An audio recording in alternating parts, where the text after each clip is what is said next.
तो दोस्तों, कॉमिकिस्ट की एक और वीडियो में आप सबका स्वागत है। इस वीडियो में मैं आपको मून नाइट के एपिसोड 3 में मिले कुछ हिडन डिटेल्स के बारे में बताऊंगा। ये डिटेल्स बहुत ज़बरदस्त हैं, इनको देख के आपका दिमाग हिल जाएगा। तो बिना देरी किए चलिए शुरू करते हैं।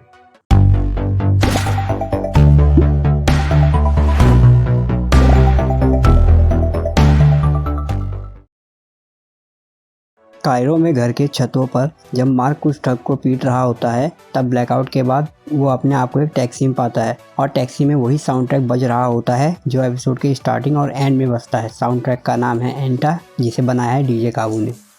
उस टैक्सी से निकलने के बाद जब मार्क दोबारा उन ठग्स का पीछा करता है और एक गली में एक ठग को पकड़ता है, फिर आईने से स्टीवन फिर से उसे रुकने को बोलता है। तभी उनमें से एक ठग मार्क के सर पर मार के उसे नॉकआउट कर देता है और हमें फिर से ब्लैकआउट दिखाया जाता है। लेकिन ब्लैकआउट के बाद एक क्लिप पर खून से लथपथ मार्क उनमें से एक ठग को चाकू मारे हुए दिखाया जाता है और मार्क बोलता है, Steven what did you do? जिसपे स्टीवन बोलता है, आई स्वेयर दैट वाज़न्ट मी। जिस पे मार्क पूछता है, देन हु वाज इट?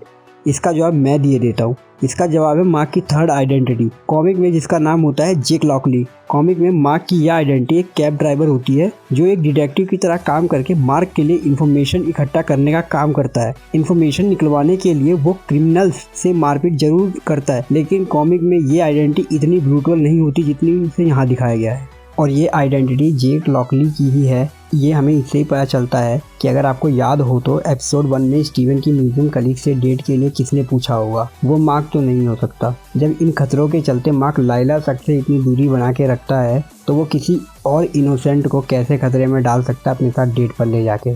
और वो स्टीवन भी नहीं था, तो पक्का वो जेक लॉकली ही था जो म्यूजियम कलीग से डेट के लिए पूछता है। और स्टीवन की गोल्डफिश गस को भी शायद उसी ने चेंज किया होगा उसके मरने के बाद। और शायद एपिसोड 2 के लास्ट में नशे में जो धुत मार्क की पर्सनैलिटी हमें दिखाई गई है, वो भी जेक लॉकली ही है। जब मार्क कॉन्शू से बोलता है कि आर्थर एमिट को रिलीज करने जा रहा है, तो क्या इसके लिए बाकी गॉड्स कुछ नहीं करेंगे? तो कॉन्शू सूर्य ग्रहण लगाकर गॉड्स को सिग्नल भेजता है और ग्रेट पिरामिड ऑफ गीजा के अंदर इजिप्टियन गॉड मंडली, जिसका नाम एनियड है, उसकी बैठक शुरू होती है। यहाँ हमें ये पता चलता है कि सिर्फ कॉन्शू ही नहीं बल्कि कई सारे इजिप्टियन गॉड्स के अवतार दुनिया भर में हैं। हालांकि बाकी गॉड्स के अवतार सिर्फ ऑब्जर्वर की तरह हैं और उन्होंने ह्यूमैनिटी को अबेंडन कर दिया है। कॉमिक्स में एनियड इजिप्टियन गॉड की एक मंडली होती है जिसमें 9 इजिप्टियन गॉड, जिसमें से 5 यानी कि हॉरस, इसिस, टेपनुस, ओरिसिस और हाथुर हमें यहाँ दिखाए गए हैं। हालांकि इजिप्टियन माइथोलॉजी में ये 9 गॉड होते हैं, एटुम, शू, टेपनुस, जेब, नट, ओसिरिस, सेट, इसिस और नेप्थिस। मार्वल ने यहाँ एनियड मेंबर में भी चेंजेस किए हैं। ये एनियड एक पॉकेट डायमेंशन में रहते हैं जिसका नाम है हेलियोपोलिस, और ये हेलियोपोलिस से अर्थ पर आने जाने के लिए एक पोर्टल का इस्तेमाल करते हैं जो कि एसगार्डियन बाइफ्रॉस्ट जैसा होता है, ना कि जैसा हमें मून नाइट में दिखाया गया है। एनियड की बैठक के दौरान हमें येटजिल, जो कि अवतार होती है Hathor, god of music and love की, वो दिखाई जाती है। और ऐसा दिखाया जाता है कि पास्ट में कॉन्शू और हाथुर के बीच कुछ था। अब यहाँ इंटरेस्टिंग बात यह है कि हाथुर, जो कि काउंटर पार्ट होती है सेकमेथ की, जो कि सिबलिंग होती है वकांडन पैंथर गॉड वास्ट की, जिसे बाद में मेंटल मिलता है लायन गॉड का, जो आगे जाके ब्लैक पैंथर की एनिमी बनती है। वास्ट हमें पहले ही ब्लैक पैंथर मूवी में दिख चुकी है और सिविल वॉर में टचाला ने सेकमेथ का मेंशन किया था। तो हो सकता है हाथुर हमें आने वाली वकांडा फॉरएवर में देखने को मिले। आज नहीं तो कल ये कैरेक्टर हमें ब्लैक पैंथर की मूवी में जरूर देखने मिलेगी। हाथुर के साथ साथ हमें हॉरस, इसिस, टेपनुस और ओसिरिस भी दिखाए गए हैं। और कॉमिक्स में इनमें से 3 यानी कि हॉरस, ओसिरिस और इसिस ने मार्वल की 1975 की थॉर कॉमिक्स में थॉर के साथ मिलकर काम भी किया है। इन कैरेक्टर्स का तूफान के नेता के साथ का कनेक्शन, और साथ में थॉर लव एंड थंडर में गॉड द गॉड बुचर, जिसके नाम में ही गॉड बुचर है, अगर इन सब बातों पर ध्यान दें तो हो सकता है कि हमें ये character Thor love and thunder में देखने को मिले, क्योंकि एमसीयू में टेक्निकली अभी यही गॉड्स हैं और गॉर सारे गॉड्स को मारने निकला है। तो एमसीयू में गिने चुने गॉड्स में ये इजिप्टियन गॉड्स भी हैं, तो इनके थॉर लव एंड थंडर में गॉर से लड़ते भिड़ते दिखने की पॉसिबिलिटी बहुत ज़्यादा है।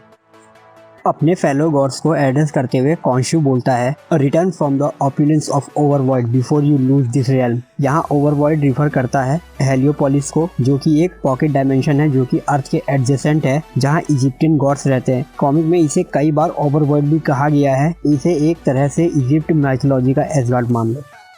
जैसा हमने अभी तक देखा है कि मून नाइट में कई सपोर्टिंग कैरेक्टर का नाम कॉमिक से उठाया गया है, जैसे बिली और डोना। ऐसे ही एंटोन मोगार्ड के बॉडीगार्ड का नाम बैक होता है। ऐसे ही नाम का एक माइनर विलन हमें 1982 की मून नाइट कॉमिक के इशू 18 में दिखा था, जिसका नाम होता है कारिश बैक। बैक जब लाइला और मार्क को मोगाट के पास ले जा रहा होता है, तब वह माधुरीपुर का मेंशन करता है। माधुरीपुर वही माधुरीपुर है जिसे हमने फैल्कन एंड विंटर सोल्जर में देखा था। माधुरीपुर एक लॉलेस जगह है एमसीयू में, जहां वेरेन जीमो, शेरन कार्टर, AK फाउंडर जैसे क्रिमिनल रहते हैं। ये जगह ब्लैक मार्केट हब है, और अब ये नाम हमें एमसीयू में फ्रिक्वेंटली सुनने को मिलेगा जब भी इलीगल चीज़ों की बात आएगी।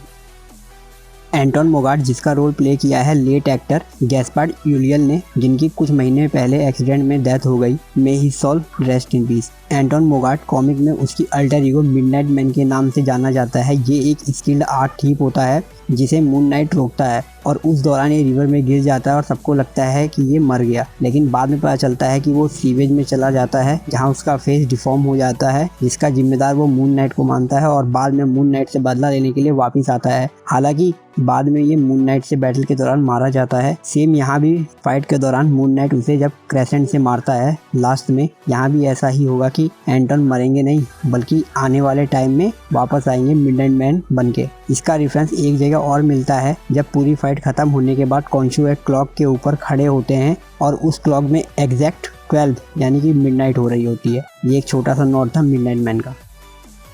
मून नाइट के एपिसोड 3 की शुरुआत होती है लाइला के नकली पासपोर्ट बनवाते हुए। वहाँ ये कंफर्म होता है कि उनके फादर की डेथ इजिप्ट में एक आर्कियोलॉजिकल साइट पर हुई थी, और आगे जब आर्थर सैनफू के सैक्रोफिगस को डिस्ट्रॉय करने आता है, तब वो लाइला से बोलता है कि मार्क उनके फादर की डेथ के बारे में जानते हैं। कॉमिक में भी कुछ ऐसा ही हुआ था, जब आर्कियोलॉजिकल साइट पर रेड के दौरान बुशमैन मार्लिन, जिस कैरेक्टर पर लाइला बेस्ड है, उनके फादर को मार देता है, और फिर मार्क मार्लिन को प्रोटेक्ट करने के लिए बुशमैन से लड़ जाता है। बाकी आगे तो आप सबको पता ही है कि बुशमैन मार्क को अधमरा करके छोड़ देता है। फिर मार्क किसी तरह घिसटते हुए उस टूम तक पहुंचता है जहां कॉन्शु की स्टैचू होती है, और कॉन्शु उसे रिवाइव करता है, लेकिन अपना अवतार बना के। तो ये पता चलता है कि एमसीयू में भी मून नाइट का ओरिजिन कॉमिक की ही तरह है। बस हमें यहाँ ये नहीं पता कि लाइला के फादर को किसने मारा, वो बुशमैन था या मार्क या फिर जेक लॉकली, ये तो हमें आगे ही पता चलेगा। तो आज के लिए बस इतना ही। अगर मेरे से कोई डिटेल मिस हो गई हो तो आप लोग मुझे कमेंट में ज़रूर बताएं, और अगर वीडियो अच्छी लगी हो तो वीडियो को लाइक, शेयर और चैनल को सब्सक्राइब करना बिल्कुल ना भूलें। और अगर आप लोग रेगुलर अपडेटेड रहना चाहते हो तो चैनल के इंस्टाग्राम हैंडल और बाकी सोशल मीडिया हैंडल्स को फॉलो करना बिल्कुल ना भूलें। तब तक के लिए बाय बाय, पीस आउट।